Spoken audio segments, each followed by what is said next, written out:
Video will tell us exactly how we do it. We have put the bipolar radio frequency probe into one of those chicken legs, and we have applied the bipolar radio frequency for a period of roughly around 10 to 12 seconds. And roughly it is supposed to put in about 600 joules of energy, and you incise, you see deep in there is a coagulated area that is formed. Now this coagulated area that is formed, when it heals, it always heals with fibrosis. So when it heals with fibrosis, it shrinks the turbinates. So coming to the video part of it,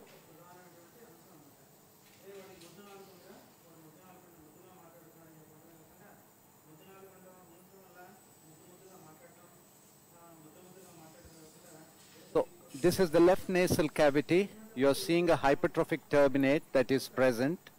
Normally you have the anterior end, the middle part of the body, and the posterior end. You need to select the turbinate correctly. There are two ways of selecting the turbinate correctly.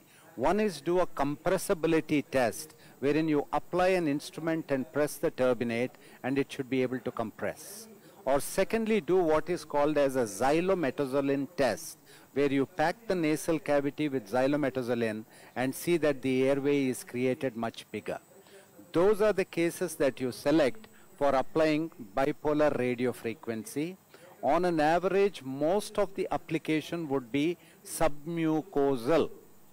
But when you go posteriorly, sometimes you need to do it even mucosal.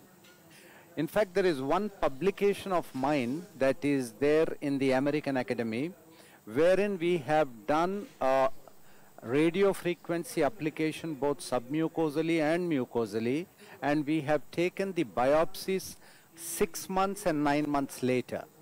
And these biopsies have showed that the mucosa that was regenerated was again pseudostratified ciliated columnar epithelium. So this particular radio frequency application causes submucosal fibrosis, thus shrinking the turbinates, increasing the nasal airway. And it is a very simple procedure. It can be done under local anesthesia, where you can give 2% xylocaine. Avoid giving adrenaline if possible. 2% xylocaine is injected anteriorly, midway, and posteriorly, and then you apply it both ways, and we don't pack the nose. These are all OPD procedures. Can be done in the morning, keep the patient there for half an hour to 45 minutes, and then send them home. So this is about radio frequency of the, and I'll show you a little bit about radio frequency tongue base. Radio frequency tongue base is a simple alternative for tongue base reduction.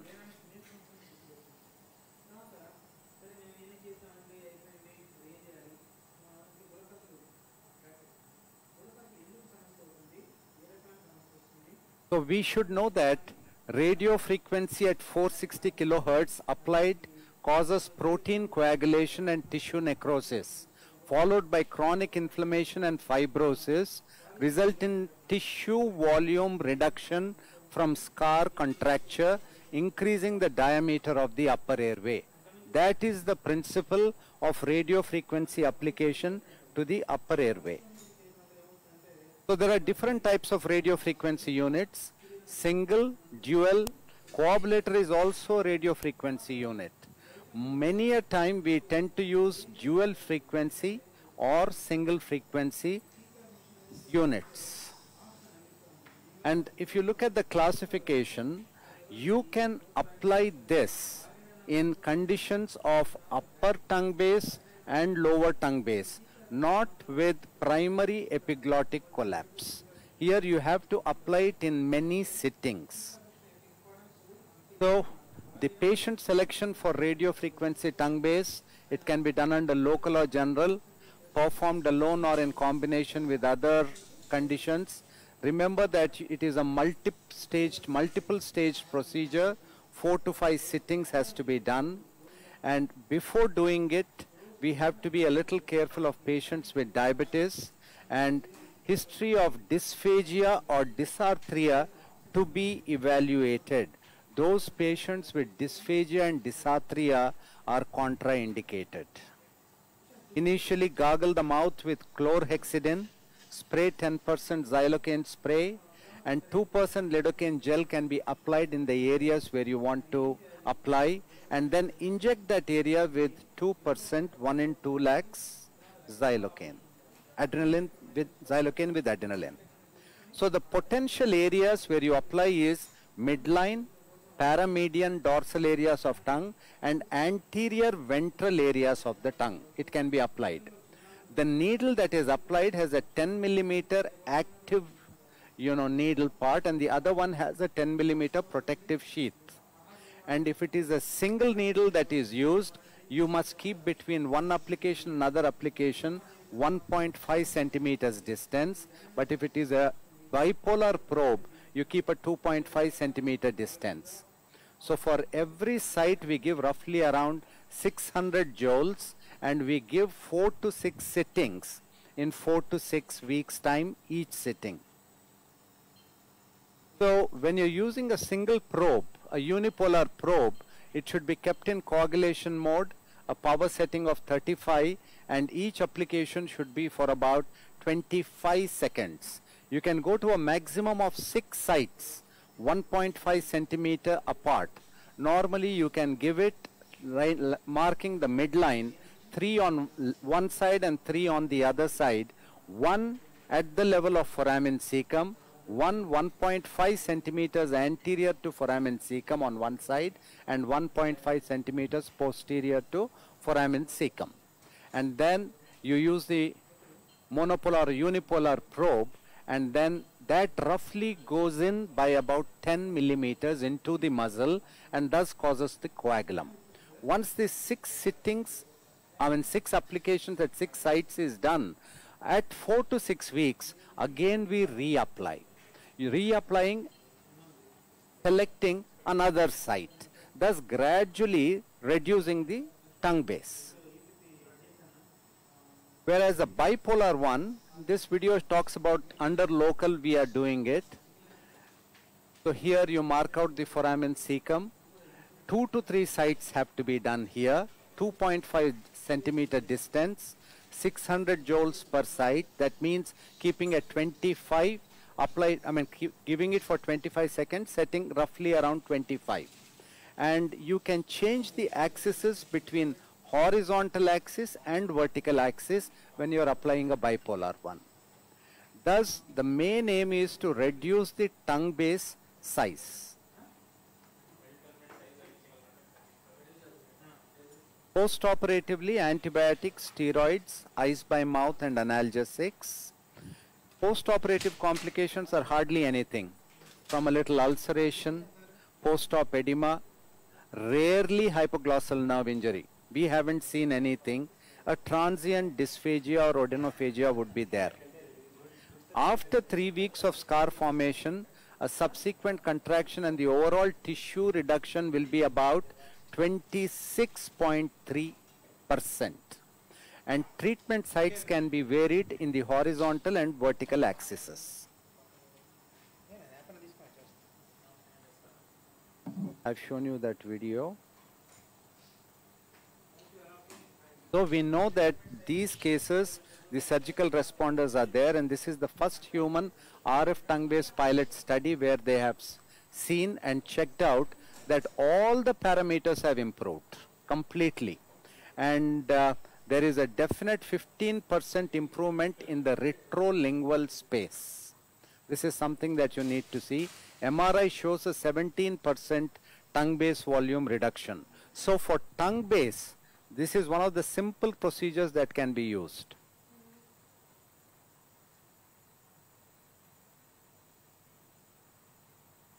This is again a study that is conducted by combined UP3 and RF tongue base. Here again you see there is a definite improvement that is shown. This is the third study that talks about an AHI improvement, daytime sleepiness, and surgical success at 59% with no post-operative complications. So in conclusion, results reveal its efficacy. That's the best part about it. And it is cost effective, low morbidity, patient acceptance, minimal complications, no loss of work time, and there has been a study telling about the long-term success results being stable. So this can be used in muscular tongue base, not hypotonic tongue, not lymphoid tissue like lingual tonsil, but muscular tongue base, a radio frequency application, you can reduce the tongue base up to 26% in terms of its volume. Thank you. Thank you very much. Thank you, sir. Any questions I'll take pertaining to this? Nothing. Good. Yes, sir. Pardon me? See, the one which I talked about is for you need to apply it for 25 seconds, keeping the setting between 25 and 30.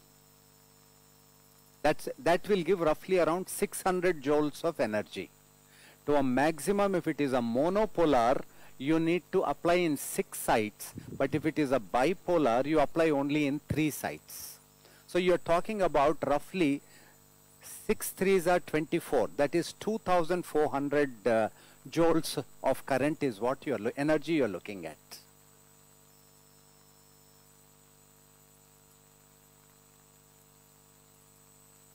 I agree with you.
Hello, check. Am I audible? Is the mic on? Alright, so let's go back to the surgical talks again. How to decide for the palatal surgeries. Is it audible? Yeah, okay. So we basically base our palatal surgery on the dynamic evaluation, mainly drug-induced sleep endoscopy. Just to make it simplified, I am just putting the cheat sheet wherein I'll just talk about the velum part alone. If your dice is going to show an anteroposterior collapse like this for the entire 15 to 30 minutes of evaluation that you see, then you can also do a procedure called as anterior palatoplasty. This is a very simple procedure that I'll just show you. The mic is not there, so I'll just talk about it. See, confirm the dice finding of the anteroposterior collapse. See, this is the anterior posterior collapse that you saw. So in anterior palatoplasty, what we do is we make a rectangular incision just below the Dixon's dimple, and we just excise only the mucosa and the minor salivary glands in that marked segment. And once you do that, you can also make the edges in a curvilinear fashion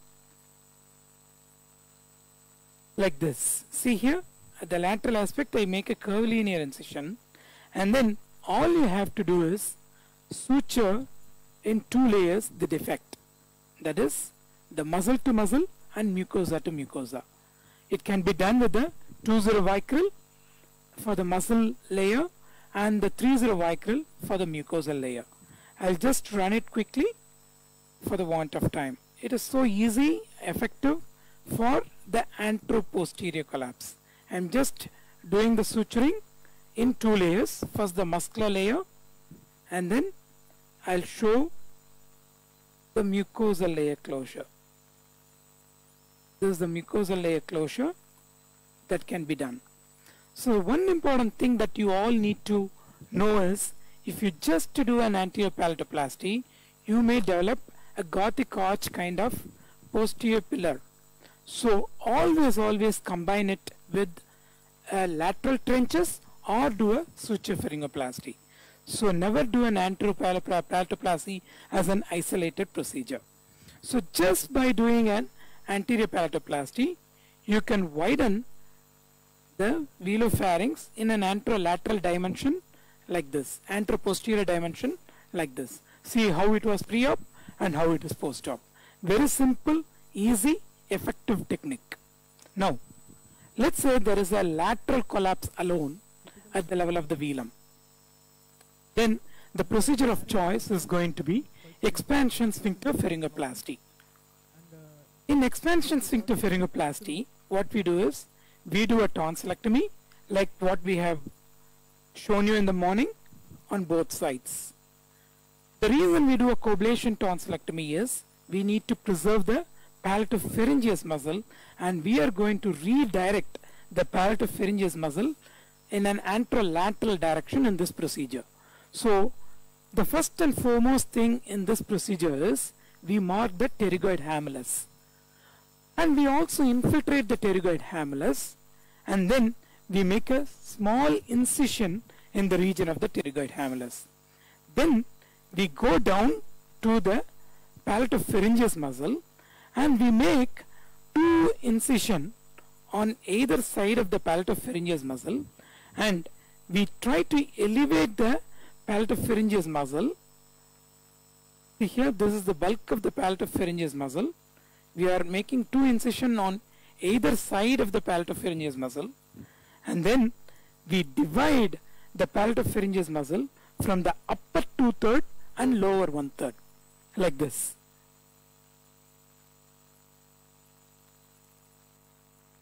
So we divide this palatopharyngeus muscle, and then we create a tunnel from the pterygoid hamulus to the tonsilla fossa, and we pass a 2-0 vicryl, and we take a figure of 8 suturing over the palatopharyngeus muscle, and then we come through the same tunnel and we suture it to the pterygoid hamulus, and we do the same thing on either side.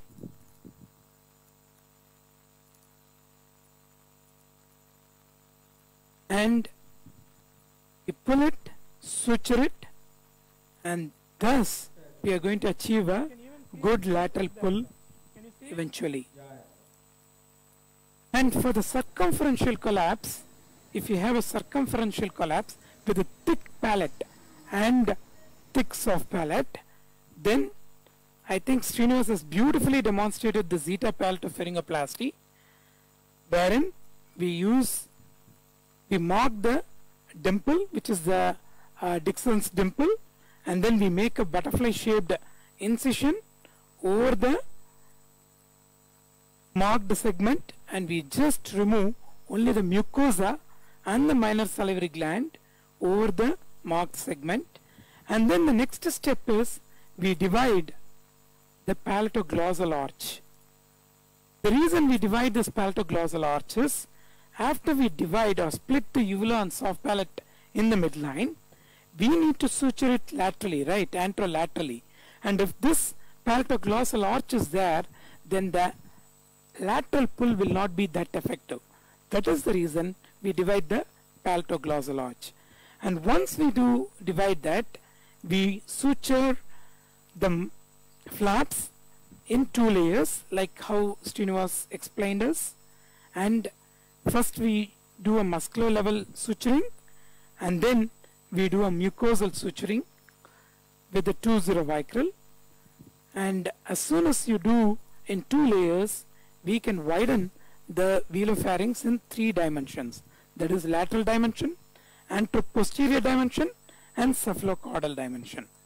So this is how well you can widen the velopharynx in all the 3 dimensions. Now, I think I will stop this talk here, and I'll go to my second talk,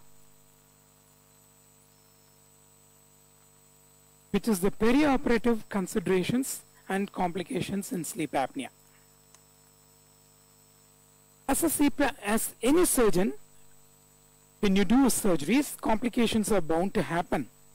And as you perform more and more, the more complications are bound to come.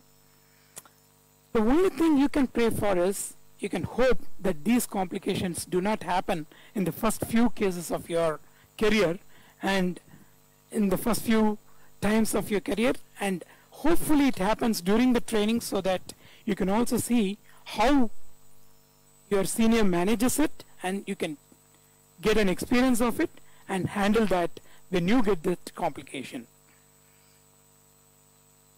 The complications can be classified into just before the surgery, like anesthetic complications, during the surgery, intraoperative complications, during the recovery, again related to anesthetic related complication, immediate post-op complications, and late complications.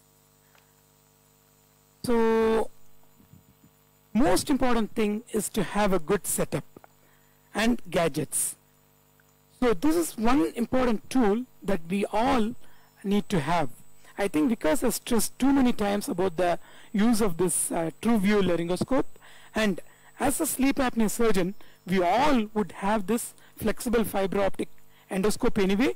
Have it in your theater, and if there is an emergency to intubate, just you help the surgeon, anesthetist, to intubate. The another important thing that you need to have is, this is the flexometallic tube. The flexometallic tube, the advantage is, if you use the regular tube, there is a chance that when you're using the mouth gag, it gets kinked in. But when you use the flexometallic tube, the chances of it getting kinked in is less. Always have a tracheostomy set available in your OT, and just don't depend on one particular tool. You have to have all the gadgets that you have in your OT so that it can come into your help whenever there is a complication. Even your FES instruments, like a FES bipolar, can come in handy, or even your adenoid bipolar can come in handy when there is a tongue-based bleed. use of an endoscope holder can make your things easier. I think Dr. Saktish and Mubarak are making many of these, and this will definitely help because it you may need a third person's help to hold the endoscope while you are doing a tongue-based procedure, and if you have a good endoscopic holder, then you can play with the tongue base in a much more effective way. Good ICU and recovery cannot be reiterated, and having a CPAP at the bedside is always advisable. If a patient has already used a CPAP, it is better to ask the patient to bring this CPAP on the day of surgery, and if you are doing a major or multi-level surgery, it is always prudent to keep the CPAP at the bedside, and you can use it in the immediate postoperative period so that if there is any postoperative complications, you can tide over with the help of CPAP. Use of the nasopharyngeal airway cannot be reiterated again. The main problem that you may have with the tongue base is the tongue base edema, and just by use of a nasopharyngeal airway, you can sometimes bypass it. For results, it can be short-term or long-term. I'm just going to bypass some of the slides.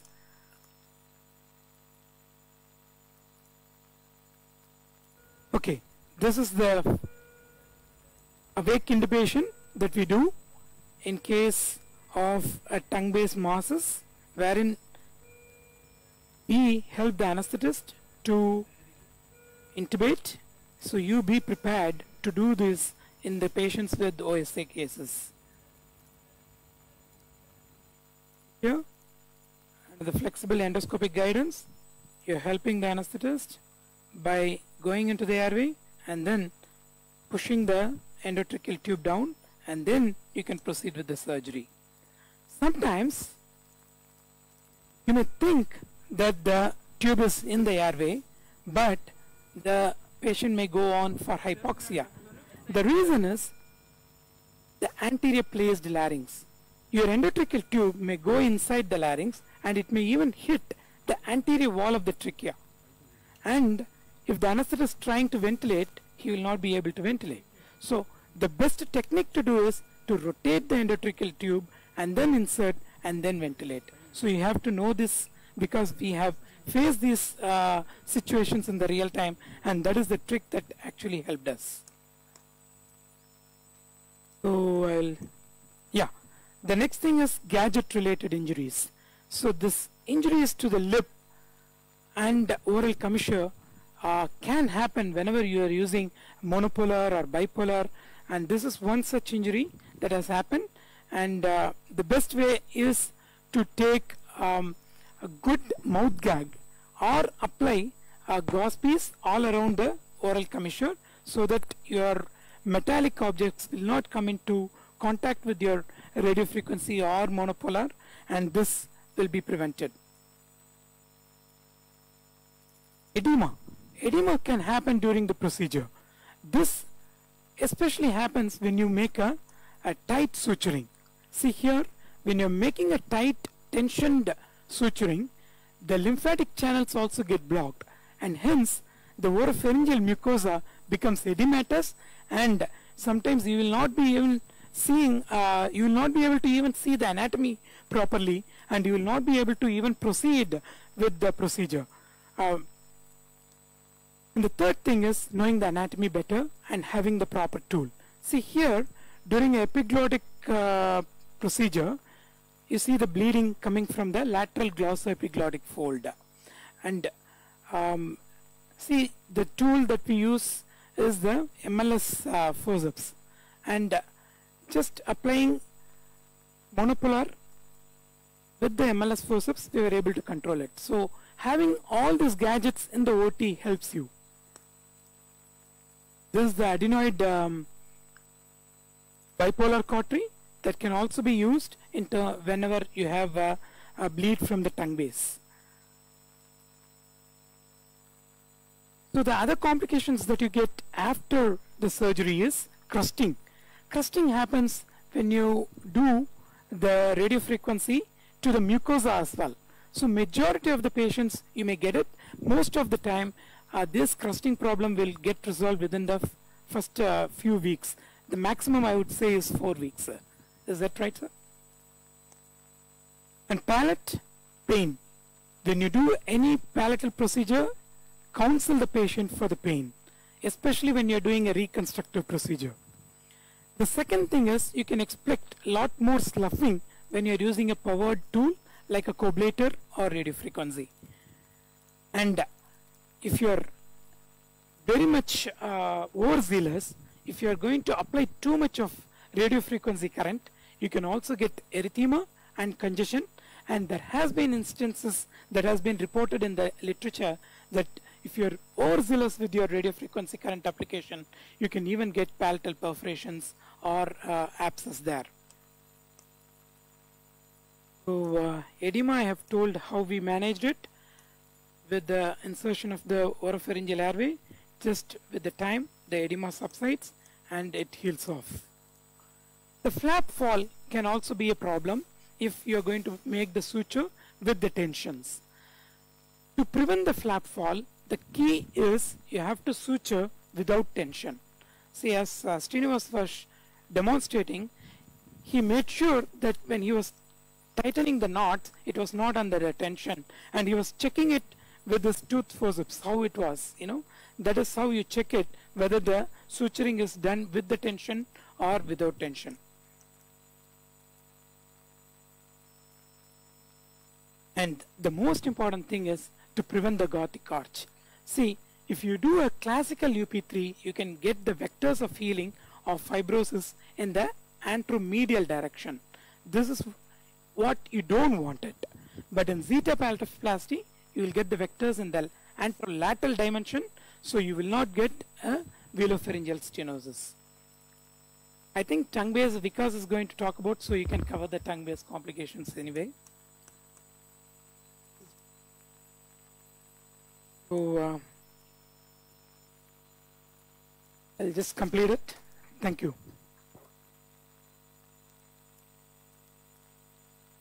Vikas is going to have a talk on tongue-based.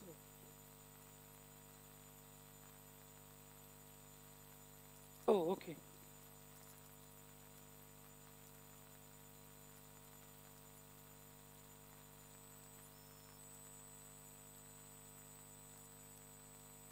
So if it is so, then in tongue base you can get bleeding, and I think I have already shown you how we could tackle the bleeding. And the other problems that you can get in the tongue base is, if you don't know the anatomy properly, then you can injure the hypoglossal nerve. So it is imperative that you can use the ultrasound and use a Doppler, identify the neurovascular bundle, and then proceed with the tongue-based surgery. And in epiglottis, I think I have already mentioned you about the complication of intraoperative hemorrhage and edema that can happen and how to deal with it. Sir, so surgery for sleep apnea, the final thing that I wanted to say is, it's not always that you would get complications. Sometimes you will be able to treat a complication of OSA as well. This is a patient who had a hypertension. After surgery, his hypertension completely got recovered. So with that, I would like to thank our organizers for giving me this opportunity, and thank you all for your patient listening. Thank you.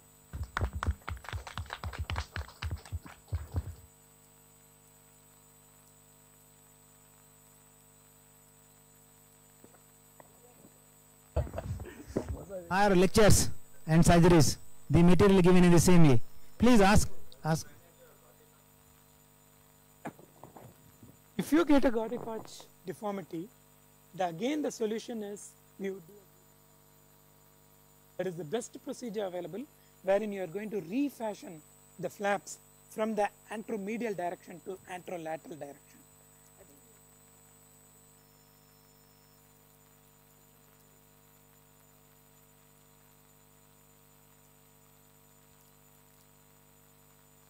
Dear friends, any more questions? Thank you. You asked a good question. Okay.